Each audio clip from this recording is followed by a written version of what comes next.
The book of Ecclesiastes, verse 15. So I commend the enjoyment of life, because there is nothing better for a person under the sun than to eat and drink and be glad. Then joy will accompany them in their toil. All the days of the life God has given them under the sun. A Christian realistic gamer. So for this video, I was gonna have it talk about Dungeons and Dragons,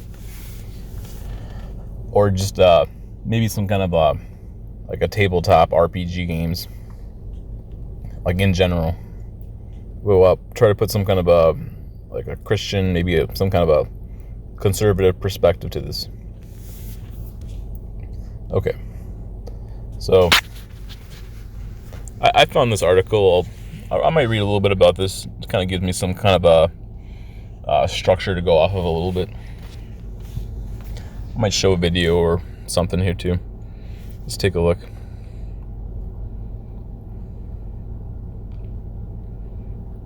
All right, so this video, this article is called "A Christian Defense of Dungeons and Dragons." The website's called Love Thy Nerd by Phil Talon. Okay, let's see here. I think, okay, so before I said this, I do think that it's good to hear or see different people's dispositions and opinions on things, because getting a wide spectrum of perspective is good for oneself. So this person's defending Dungeons and Dragons, and I can only presume this person's a person of the faith, at least in some capacity. So it's like, it expands your horizons a little bit, and even if you don't change your mind, at least you tried a little bit, or it broadened your brain a little bit more. Okay, the beauty of the game is the simplicity with which one can evoke a scene, and the freedom given to the players to creatively interact. More than half of us grew up in houses where playing D&D was forbidden. Many of us still keep our hobby on the down low. Writing publicly that I played D&D will not play well with some of my Facebook friends. It will do nothing good for my teaching career in Christian higher ed. There are many reasons for this, but the main one is that Dungeons and Dragons, first published in 1974, came to national prominence through a series of high-profile cases, those of James Egbert III and Irving Polling II, that made the game a household name for all the wrong reasons. Oh. Okay, let's see here. Obviously, I'm not going to read, whenever I read articles, I'm not going to read the whole article. I'm just going to read a couple points here and there.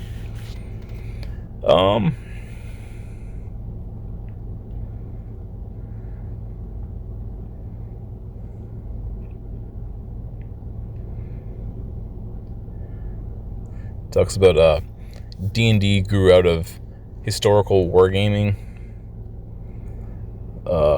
There's storytelling.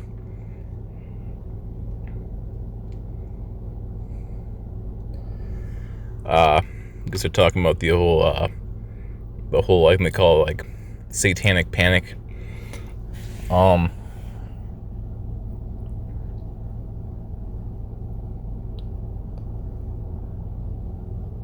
Talking about all the like the devil, and there's like the pacts or whatever, and people have this fear of like their soul being manipulated or something.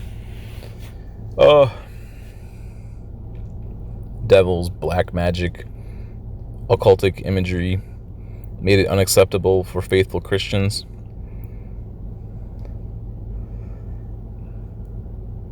Something about discernment. All right, let's take a move here. Okay, so I was looking up D&D and Christianity. Here's the guy I like watching some of his videos. He has he has a whole bunch of them on here too. Names are called Storytelling Ron. Now I'm not exactly sure how this is going to start out or not. But let's just take a look and see what he says a little bit here. Hello, ladies and gentlemen, boys and girls, and believers of all ages. It's Storytelling Ron. Hello, storytellers. I'm here to talk about why we don't need Dungeons and Dragons.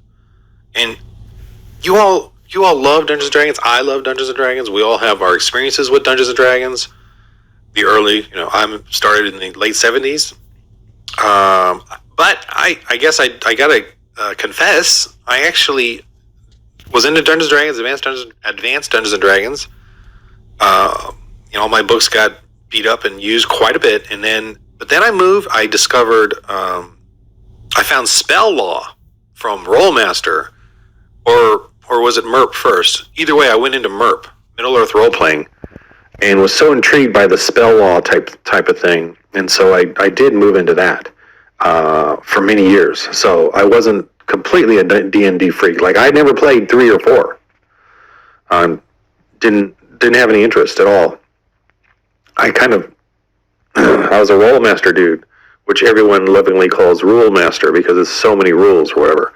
And I got into Space Master and Cyberpunk, or Cyberspace, not Cyberpunk, Cyberspace, which is the Role Master version. So I do have sort of this, I guess, framework of moving around to different role-playing games, and Call of Cthulhu was great, and I checked out a lot of others. I especially started buying a lot back in the day as references for writing and stories and stuff, and I even wrote a lot of my own. Anyway, why am I going off on a tangent like I always do? You don't need Dungeons and Dragons. You don't need to. I know maybe some of you feel like, because I did too. In recent months, literally, I started to feel this bug about the whole woke and the pushing agenda and all that, and the way they're changing things, and, like Disney and whatever, and Marvel or whatever. And there's this sort of sense of like, oh, this is my past, I'm addicted to this. Let me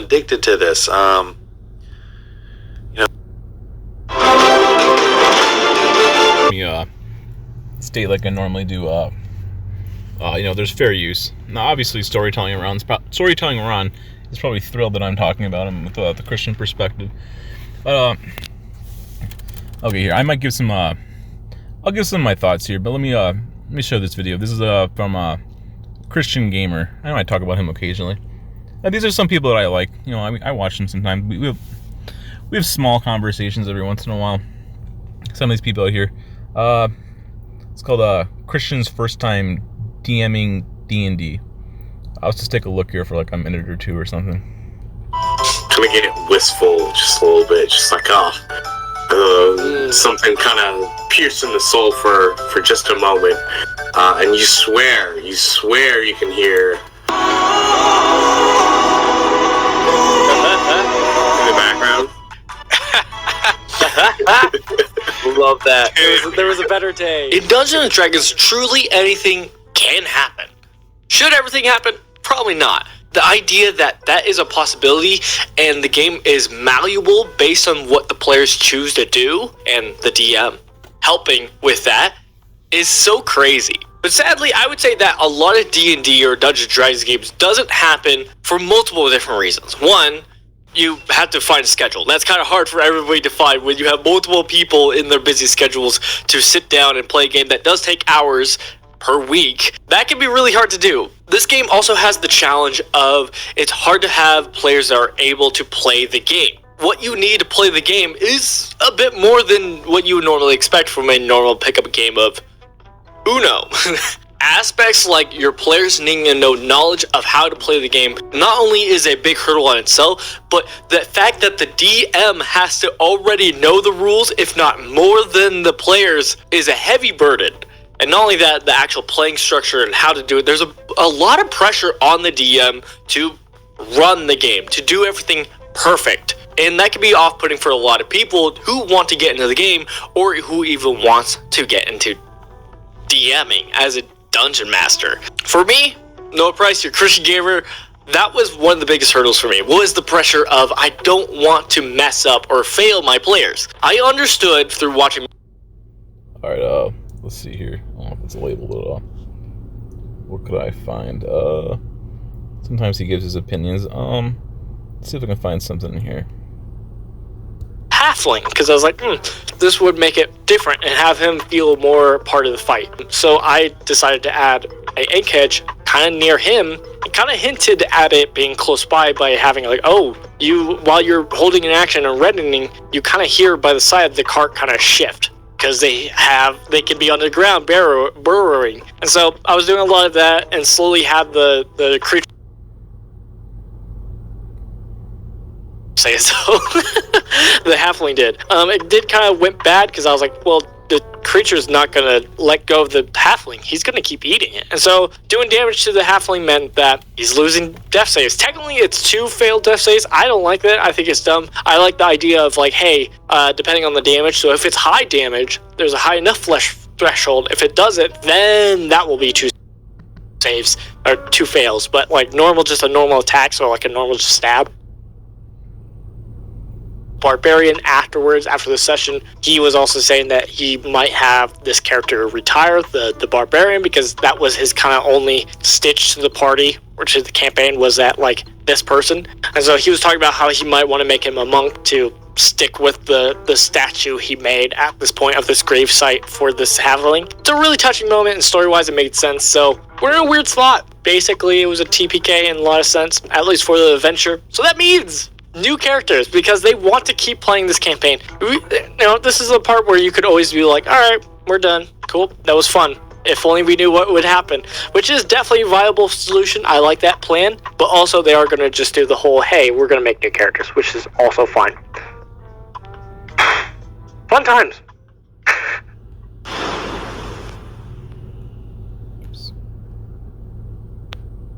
What if the premise of... All right, let's see here. Now I'm gonna break these down a little bit, and give some of my opinions. Okay, so from that article, I guess what I'm gonna string together with all 3 of these that I was kind of thinking about. I might throw something about myself or a little bit here too. Is that all of us in this scenario, these are all Christians, and Christians do like and enjoy and have fun, and we play these like D&D or other types of stuff. And despite what a lot of people might think, a lot of Christians do a lot of this kind of stuff. And there's a lot of like pleasure to be had. There's a lot of fun. And that guy, Christian Gamer, I think I'm not sure if it stayed in the video at all. I know I didn't show too much of it, but I think he says something about how all the people in his team, they're all Christians. So it's like they're all kind of fellowshipping together. And I know I've interacted with some people on Reddit, and they've talked about how they're Christians that get together, and there's other people of the faith, and they do stuff like they play this kind of game or something. There's a level of like fellowship and stuff. I've heard a lot of different dispositions on kind of both sides of the perspective. So, okay, let's see here. So, that's one. I think that's one really good Christian perspective that people do need to, that they should, like, more like on the positive side, is that, kind of like a non-real world, people of the faith can get together and fellowship. So like fellowship is one can argue that could be any spectrum of an opinion, but it's important to get together with other people, or especially other people of the faith. And that's a, that could be good or bad, but that's a reason. So let's see here. What else could I go off of from this? Also, okay, so like obviously there's like a lot of the negative reasons. I'm sure that's no secret by any stretch of the imagination. That there is a lot of evil within it, and there's a lot of and like just like what I've talked about in the past. I mean, I might rehash it again now. It's the idea of it's like the idea of foundations, and I would argue it goes off of from the Bible. Here, let's take a look here. Also state that I'm no expert on scripture. I'm not really like a minister or something. I'm just a Christian, and I mean I seek to worship and serve God. I mean, obviously, I mean, it is what it is. But so here's a Bible verse that, I mean, if you need at least have something kind of concrete to go off of a little bit. It's called The Wise and Foolish Builders. I don't know if I guess I could just read it out here. Just catch my breath a little bit. Whew. Okay, so I'll read the scripture here. It's like a little paragraph, and then I'll give you some thoughts. 24. Therefore, everyone who hears these words of mine and puts them into practice is like a wise man who built his house on the rock. Verse 25. The rain came down, the streams rose, and the winds. Let's see here, and the winds blew and beat against that house. Yet it did not fall, because it had its foundations on the rock. Verse 26. But everyone who hears these words of mine and does not put them into practice is like a foolish man who built his house on sand. Verse 27. The rain came down, the streams rose, and the winds blew and beat against that house, and it fell with a great crash. This is also from the book of Matthew. So that's just like an hypothetical example of like foundations. So okay, so let me lay a little bit more some framework down here. Oh yeah, let me say this. I mean, might as well. Sometimes it's good to learn and show person learning. So there's a YouTube channel. I believe his name's called Wise Disciple. I think his name's called Nate Sala or Sala, and he talks about like debates, and then that's a cool idea that I should try to learn something about, like like laying a framework for what you're gonna say, so you can either. This really isn't a persuasion. This is just a bunch of opinions, but go check out his channel if you're interested. It's pretty interesting stuff. But so like the idea is, what I generally would think is that like pretty much all entertainment at large, I would say, has a like neutral foundation. Like you just I guess like you swipe your hand across the air, like it's like a neutral foundation. And it's called like metaphysics or something, or the idea of the idea of thoughts or opinions and stuff. But it's like a neutral foundation, and I would even argue entertainment at large is based off of what God Himself did. Like you read like the Book of Genesis or something. God created the universe, and arguably a lot of these things are very neutral. But like what you put down onto the neutral thing, then it can become either like that specifically could be good, and that specifically can be evil. And this is more of the idea of like even foundations, in my opinion, is the idea of like objective. and then what you put onto the foundation, that becomes subjective. So I would argue that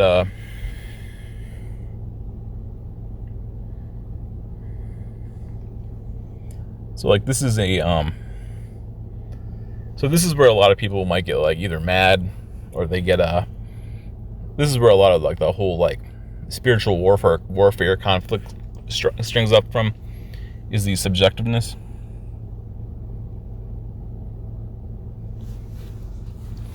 So it's like Dungeons and Dragons, again, like pretty much every video game, all your entertainment you're gonna watch, Game of Thrones, whatever it's gonna be, right?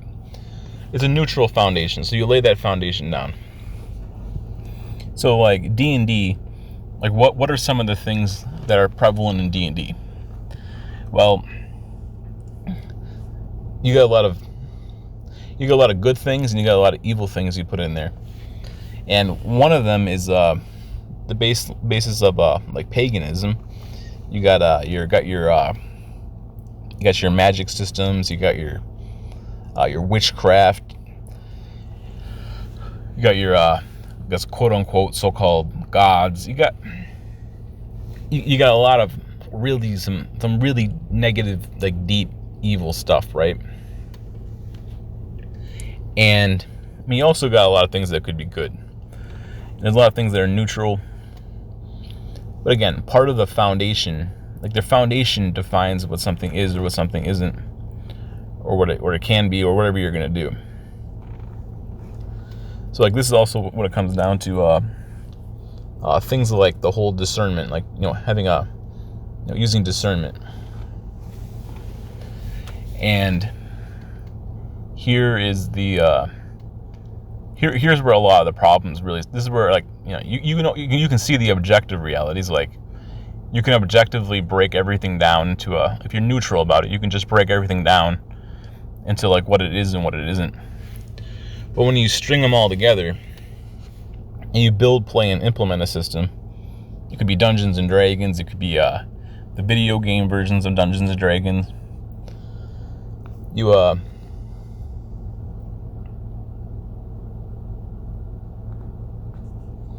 Well, that's where it starts to become like very morally gray and like tricky. So like the idea that you have like a team of adventurers or something, and maybe there's a reason for why your team is doing what they're doing. They're maybe they want to slay a dragon or something, go out on start out in a tavern, you want to make a bunch of money, you want to go fight some threat or something, and then you play your game or whatever, you have a story, and eventually you finish it, and you have your character's goals or something. But again, like this is where like a lot of the like contention starts coming out, because in like D&D, it's not like the regular real world that we live in. I mean, you got all the different types of classes. You got all the different you got a lot of you got the different pagan beliefs. You got, again, it's like, okay, let's just take a look here. I got looking at some paladin here. You got we got like you got the fighter. You got like a ranger. Then you got like a. Yeah, I'll just type in the classes. We can all just look at it. I mean, I'm sure I know what they all are. But other people can look at them here. So I guess here's the baseline picture. You got the fighter, the ranger. You got like the monk. You got like maybe like a paladin, a little bit of a barbarian. Those are more of the kind of like the more neutral, more like vanilla type classes. You got like a cleric. Cleric is more of like a healer. Now I know there's magic involved with like the cleric, for instance, but you kind of just like you kind of have to play some like mental gymnastics. It's really like you're a healer. You're kind of like you're like a good person in a lot of ways. So that can be beneficial. like the bard kind of plays some instruments or something. But then it gets like, it starts getting a little bit more gray. Like, like the ranger has some magic or whatever. Like the wizard. The wizards, wizards are just full-scale sorcery. Like, you got the druid. Again, like most of these, they all use a lot of like magics and stuff. And you got the rogue. I mean, they made a lot of this stuff morally gray over the years, but for the most part, rogues are generally kind of like evil, and they're kind of like the evil class. And like barbarians are generally pretty selfish or pretty morally gray, like an opportunistic sort of class. I guess like wizards are generally pretty evil in their own right, because it's just all magic. And there's classes that aren't even on here. You get different variations of different types of stuff. You got the what do you call them, a sorcerer. And then you got like the sorcerer is like a kind of like it's more like almost like demonic level magic or something. Then you got the warlock, which they make a pact with some kind of a being in the universe, and generally they're just magic at large is generally evil. And like the paladins, again, like they and all of the normal classes, they also add in magic. Again, like this is where it starts becoming very gray, because the vast majority of these classes, they usually have some kind of magic linked to them. And you can't. It's like it's like there's the bard. They play like some kind of musical instrument. But of course, they have spells.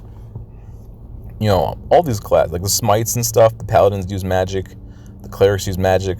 The rangers use magic. You can take different subclasses. Well, what do you expect is going to be there? Oh, they're going to have some kind of magic probably. Or you're not required to use the magic necessarily, but it's highly incentivized, and there's usually a lot of options. It's like the more options you keep giving people, the more likely they're going to be to do it. It's like the fighters. I think they have what's it called, like Eldritch Knight. Like there's different, like these kind of series. They highly encourage you to use as much sorcery basically as possible. The bards, they interwoven their, they call it like enchantress or something. It's like the monks have some kind of an arcane fist such stuff. Barbarians, I think they use like wild magic. They try to mix as much, like a lot of these people's goals are to make this as morally gray as possible and to push as much chaos and evil as possible into everything.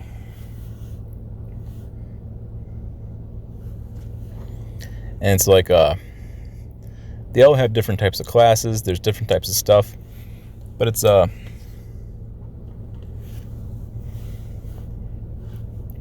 again, it's like the foundation, right? And nothing is really normal or neutral in the sense.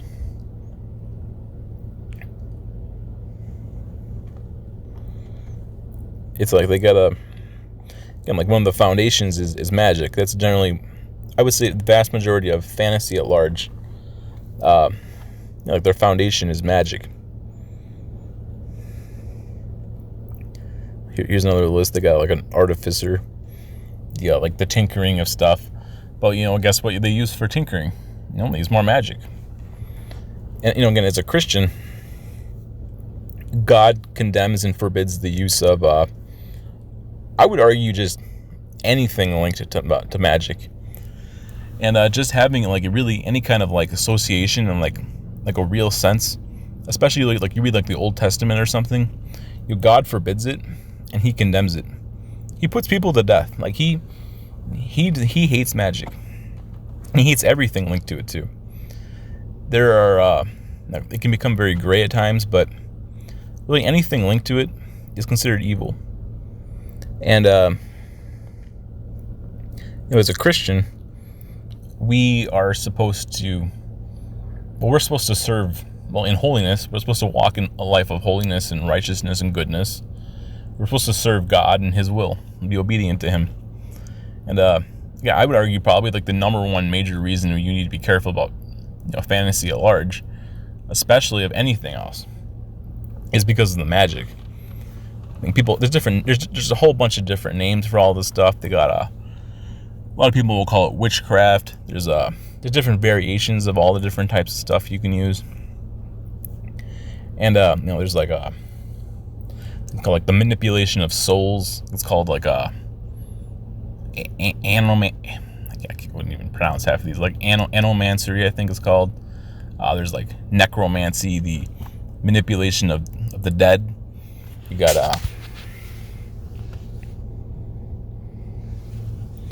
I don't know, there's just lists and lists and lists of this kind of stuff. They got different names. They keep creating new versions of this stuff, and they shove it into all the stuff. You got pretty much every kind of element. And they're all linked to magic. And it's like, you know, it's magic. It's like, that's really all you're ever going to find in fantasy. And you're incentivized to use it.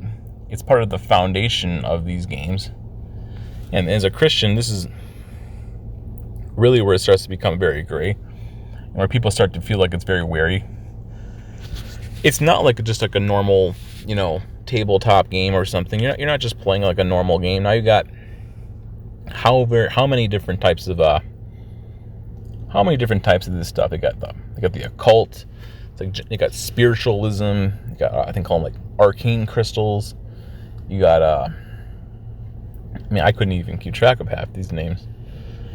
Different series, and they every time someone makes something new or that's popular or something, the next time they make a system or update, they just make more stuff and put it into it.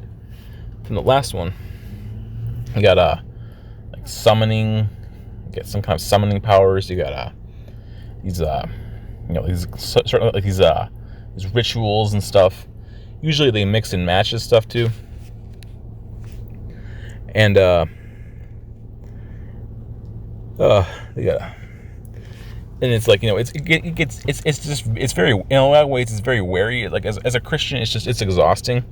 You got to play these mental gymnastics. You got to sit there and you got to justify it. You got to rationalize it. You got to keep making these excuses up. You got to be like, you know, well, I'm allowed to do this because of X, Y, and Z, and, you know, A, B, C, this, and it is just a throbbing headache. And you gotta, you know, it's like, you know, you gotta, as a Christian, we should walk with God, and it's just you gotta constantly like hold your tongue about a lot of different things, and it's just this exhausting like mental headache. And you gotta explain it to other people, and you gotta come up with reasons for why, you know, you gotta be tolerant about it or accepting of it. You know, people are like, oh, well, it's not the real world, and I'm not actually using this stuff, and like, why is this stuff really that bad, and this and that, and here and there, and it's just like it's like these, like, you turn your brain into like a pretzel, and you just manipulate your brain into like just Laffy Taffy, and it's like you really want to play this game, you want to be like happy and successful, but like at the same time, you know, it's like it's this it's like you just this exhaustion. And again, it's like, you know, is it a lot of fun? Sure. I played it a lot. I'm in a D&D campaign. Well, hardly in one, but I play in one a little bit. I played a lot of the video games of this stuff. It's like, you know, it's cool and all, right? It's very fun. It's kind of nerdy. But you know, there's what are some of the video games that exist? So obviously there's the popular one. The popular one. It just kind of came out. It's called Baldur's Gate 3. I'm pretty sure I made a little bit of video on that. There's most of these have a sequel, or they have 2 or 3 of them. There's Pillars of Eternity 1 and 2, Divinity Original Sin 1 and 2, Baldur's Gate 1 and 2. You got I think Neverwinter Nights 1 and 2. You got like an Icewind Dale 1 and 2. You got Pathfinder 1 and 2. You got I don't know, I'm sure there's a couple more out there I can't even think of. But there's a whole bunch of them out there. They're like more direct D&D. There's a bunch of like offshoot D&D style content. And there's like 5 different D&D styles, tabletop RPGs. And there's a lot of them out there. I mean, I think they're on 5th edition right now. I know they're working on a couple of different, probably make a 6th edition at some point. I think they called it like D&D 1, or they have D&D Beyond, and they had like there's different like branches of different types of stuff. They go into different kind of worlds. They mess with Magic the Gathering at one point. There's like a Pathfinder Society. There's like a D&D like guild. They got their own like little like legal organizations within their systems. They got hierarchies. It's a real big, complex system of people who are part of this stuff. They make like hundreds of these little supplement books. They got like, usually they got multiple of these like core rule book style stuff. They got tons of electronic stuff, free resources. There's pay resources. There's probably like 1 million videos on YouTube or Twitch or whatever other services. I go on like Rumble. There's probably a series of exclusively on Rumble at this point. I wouldn't even know. I wouldn't be surprised. And they got, I don't know, they got hundreds of, probably if not, whatever, what they got, they make their own, like, so-called deities. That's also another massive problem with D&D, that, or just fantasy at large. A lot of Christians are very wary of this. You know, and it's like, it is very tiring. Because if we have the faith, we worship God, the Abrahamic biblical God of heaven. You know, we don't support their all the pagan ways. Pagans have tens of thousands of deities. Frankly, you would have to get like a full book the size of the Bible, and like small print, and you have to put all their different deities on there. And probably we still have, you need like 2 or 3 of those. There's so many of them. There's a pagan deity for whatever you can come up with, and they make their own deities. And all their deities are interwoven with everything. Their magic is interwoven with everything. You know, they put fantasy into like all this stuff. They put lots of spiritual darkness within all this stuff. They have their, you know, again, like I know there's like the whole satanic panic. I mean, that by the way is not even like probably the top 10 reasons to even be worried about, and that's a good reason, obviously. But you know, they have devils, and they call them like the 7 hells, or like the 7 heavens, and they got demons. They also have like churches in each one of their so-called deities or whatever. They got a church for all of them. They got different magic and different deities linked to all their different alignment systems and all their different, you know, different types of stuff. And it's like, you know, as a Christian, it's also just exhausting. I mean, like, I know I said that before, but it's okay. It's okay for me to repeat the same point. It's, you know, it's an important point. You say it multiple times. And yeah,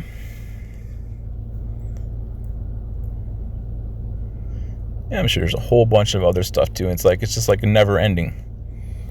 And you know, they mess with like the idea, I guess, like of a spiritual realm, and they oh man, it's just you know, as a Christian, you gotta kind of like wade through the mud or wade through the waters, and they so I mean, these are just some of the reasons just to be kind of wary of it, by the way. And there's so much to it. There's so much more. And again, and there's also some positives and stuff too. So a lot of this stuff, it's kind of difficult to really determine exactly where this stuff, the foundations or the origins of a lot of this stuff. I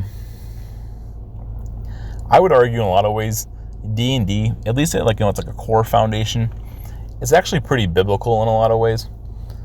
I mean, And like one of the founders of D&D was he was a Christian. I'm sure you heard his name. You probably know who I'm talking about right now immediately. So he was a Catholic. He was like the famous Tolkien.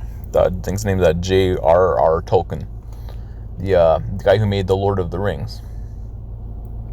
He was one of the creators and the founders of what we generally know as fantasy. I also believe one of the original founding creators of Magic the Gathering was also a Christian. So again, like D&D is based off of a lot of Eastern mythology. If I could speak the word mythologies, and there's a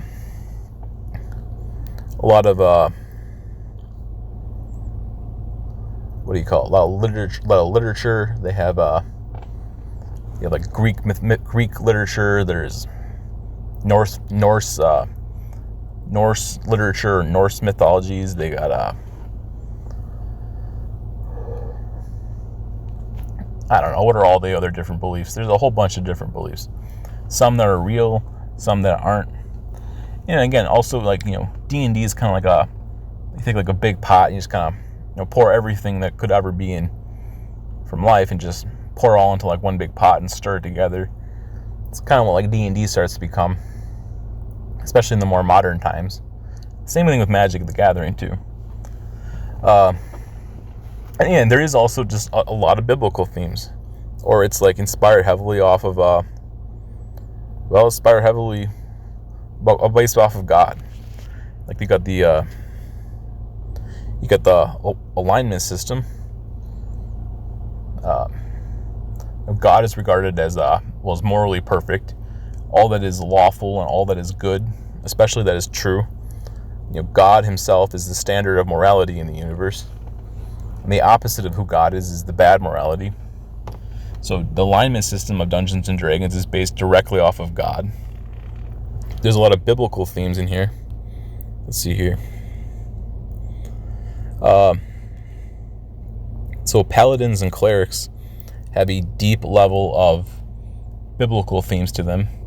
Again, obviously they use like magic to put it in there. They kind of. It makes things very gray and very murky, but clerics are like priests, and paladins are like kind of like the knight like the Knight Templars and like the Crusaders and stuff. Priests have like I don't really agree with magic. It starts becoming very gray. They got like spells called like Shield of Faith, for example. That's pretty biblical. I think it gives you like. No, there's like 17 different variations of the rules, but one of the rules that I remember is called like I think it gives you like a quick bonus style action. It gives you like +2 to your like AC to block range attacks or something, and it's like a spiritual shield or something, or like a physical kind of shield buff. And like in the Bible, there's there's Shield of Faith, and you're supposed to, as a Christian, you put on the spiritual armor of God, and it's a biblical theme, which you should do in real life, not in a game. You got the flaming missiles of hell come at you, like anxieties or something that's not real, like a not real threat is going to attack you. You put up your spiritual shield, or like some kind of aura or a spiritual barrier or something you imagine in your mind, and it's like a shield, and it protects you from the spiritual darkness attacks that would come after you. And like a cleric kind of represents a priest, or like maybe they even represent a Christian. And like a paladin, paladins, they also about clerics, they use like it's magic, right? Because their game, everything has to be magic. But it's like they use healing powers, right? And they can call like fire from the sky. They can, you can bring out like some kind of a companion. Usually they're holy. They represent they have a church that And priests and paladins usually are linked together. Usually they're good or they're righteous.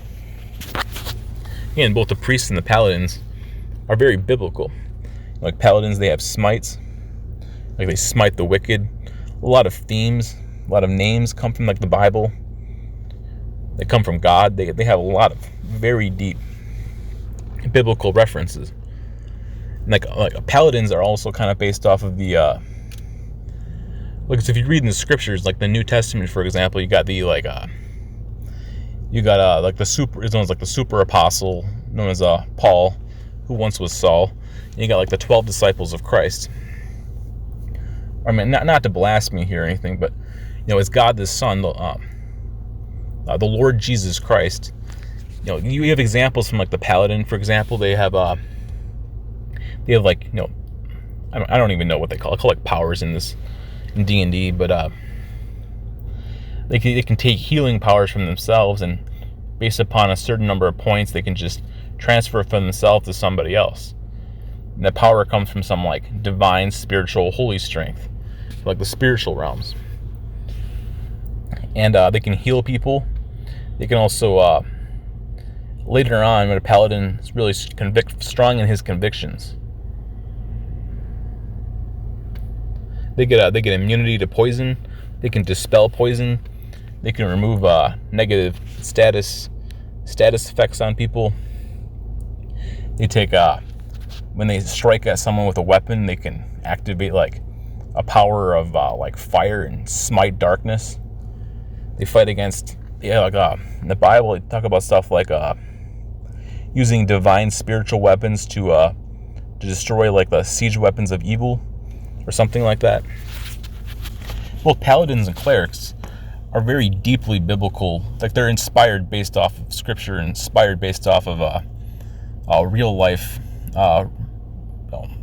ancient Judaism to modern day Christianity based off of the Abrahamic religion. I mean, I'm not trying to tell people that they should play the game. It's just objectively true. And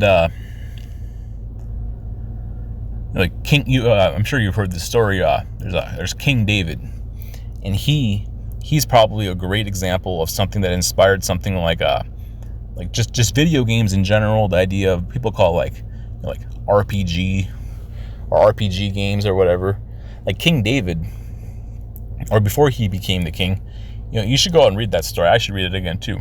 His story is like a massive adventure. If you think playing a video game or watching a video game story is great, go read that story. That story is probably better than, and it's also real, by the way, too. His story is tremendous, massive adventure. And even when he grows older, like he has lots of, he obviously he screwed up real bad. But he did a lot of incredible things. I mean, I'm talking about beyond what you know. There's a story of David and Goliath, the time where he committed adultery and stuff. You probably heard about. Almost everybody has heard the story of David versus Goliath. But he also went on a massive adventure.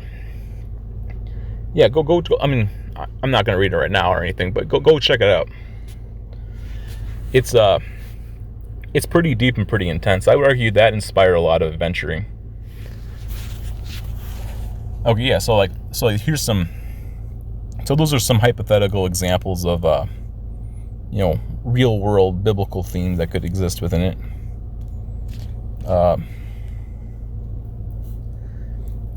Some of this stuff is kind of based off. A lot of the stuff is also based pretty heavily off of real life. You got like monks. I mean, they exist within the real world. And they also bring in some pirates. They got like this picture here. You got some like pistols or something on they call like the gunslinger. They got fighters can be all sorts of different stuff. They've been messing with rogues and kind of making them more good. There's a huge variation. A lot of this stuff is also based a lot off of real life. Like you got rangers. Rangers are kind of based off of reality. Like I said before, they got like some pirates. Like barbarians are kind of based off of real life in a lot of ways. Druids are kind of based off of real life. There's different realities to a lot of this stuff. you know, a lot of this stuff also kind of based off of Christianity. You know, you got like even there you got like the Inquisitor. A lot of these, yeah, like monks are kind of in a lot of ways very Christian-like.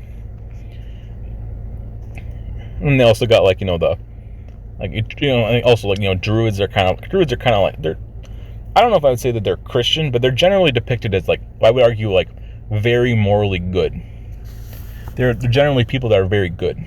They kind of care about nature in some sense, and they care about like peace.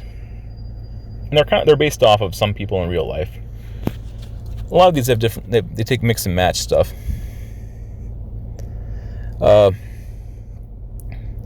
see here. You got like the bards also. You know, like bards in a lot of ways, they're the idea of adventuring, and they tell the tales of your story. They might, you know, write down the stuff that you do. They sing songs. They kind of bring, like, you know, they bring joy to people's lives. Like even in the Bible. I mean, also this is kind of, I guess, linked to King David again. Also not that I was trying to go off of that, but like he played like what's called like a little, like a lyre. What do you call you like a harp. You take your fingers and you string a harp or something, and it helps soothe some of your emotional or mental suffering you go through. A lot of ways, like we listen to music nowadays, that's kind of like what people would listen to before. You know, obviously you got like more of the evil stuff, right? I mean, I don't really need to go too into detail, like the witches, sorcerers, and here in this specific picture they got and you can mix and match all this stuff. You got all the different stuff. Let's see here, how long is this? 51 minutes. So yeah, you also got I mean, also, like, obviously you have God in real life, but he's the one and only real deity. But in, like, you know, their fantasy world, they bring in like their so-called gods, and like they're more like good or lawful deities or whatever. They sort of they're supposed to like take his place or something in the story, which I mean generally is kind of blasphemous. Oh yeah, I'll also say this. I might make another video at some point too. I'm sure I made like 5 of these at one point, but I might make another one too. So another massive aspect of Dungeons and Dragons, or it can be part of the video games too.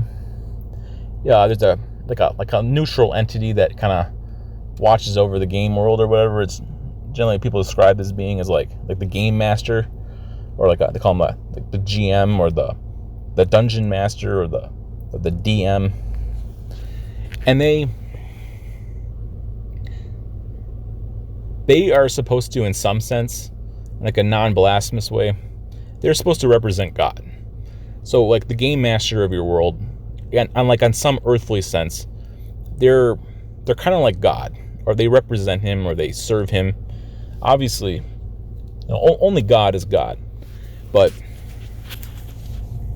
you know, in your story or in your world, the game master, you know, they set everything up, they make everything work together, they write the story kind of in a sense, they give you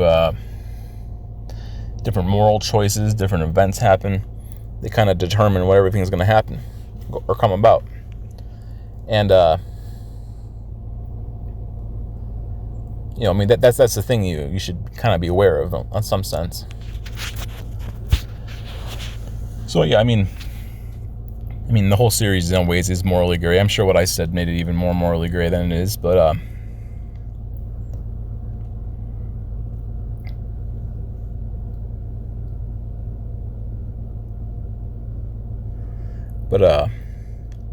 and there's also all the different, like, you know, different races of different places, and you got like the humanoid. You got some variations of stuff, and I mean, not everything in it is necessarily evil, but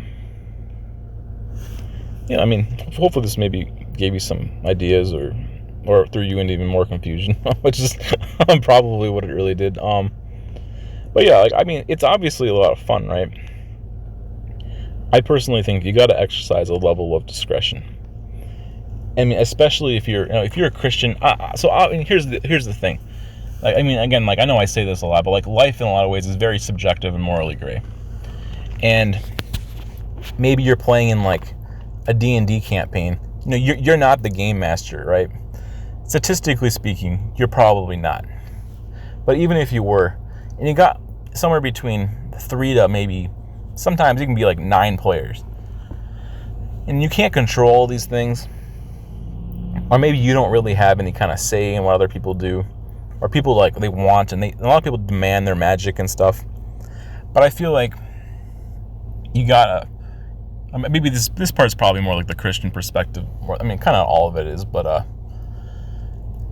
you gotta exercise some kind of like, you know, self-control or some kind of restraint. You gotta know you gotta have a plan going in, right? So, I mean, you know, it's like, obviously the so-called, like, you know, quote-unquote gods, you know, most of the stuff in here isn't real. So, I mean, like, in real life, you only worship God. You should probably stay away from all their deities or whatever. I mean, but if you kind of have to play, like, you know, a mental game in some sense of kind of redirecting it back up to God. But maybe you have you follow like a lawful or a good deity. You know, obviously a lot of that stuff in real life, especially in real life, that stuff is satanic. But maybe you justify it because it's a fantasy world or something. Again, you should stay away from magic as much as possible. But if you play long enough, you'll probably get sucked into it one way or the other. And this is why it's good to, in your mind, have this stuff kind of more fleshed out ahead of time.